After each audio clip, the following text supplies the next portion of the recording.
Khairpur Nathan में सफ़ाई जा नाक़िस इंतज़ाम शहरी म्यूनसिपल इंतज़ामिया तोड़े चूंडियल नुमाइंदनि ख़िलाफ़ सरापा एहतजाज आहिनि। म्यूनसिपल इंतज़ामिया जी नाअहली सबब शहर में ड्रेनेज जो निज़ाम पिणु नाकारा बणियल आहे, जॾहिं त रोडनि रस्तनि ऐं घिटियुनि में गंदगी सबब शहरी सख़्त अज़ाब में मुब्तला आहिनि। सफ़ाई जे नाक़िस इंतज़ामनि ख़िलाफ़ सिविल सोसाइटी जे अॻुवाणनि एहतजाजी तहरीक जो ऐलान कंदे चयो आहे त 3 ॾींहंनि जे अंदरि शहर में सफ़ाई जो अमल शुरू न कयो वियो त शहर जो गंद किचिरो खणी म्यूनसिपल कमेटी ॾांहुं रुख़ कयो वेंदो।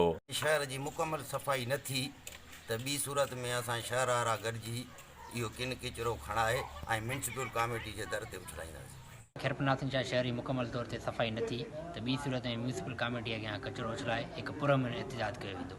शहर जी सफ़ाई मुकमल न थी त सॼे शहर जो इहो किचिरो खणी करे असीं म्यूनसिपल कमेटी ॼाण उछलाईंदासीं।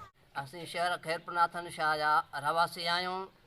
शहर सॼे टोटलनि जूं कॉलोनियूं घिटी घिटी सॼी गंद किचरनि सां ढेर लॻा पिया आहिनि।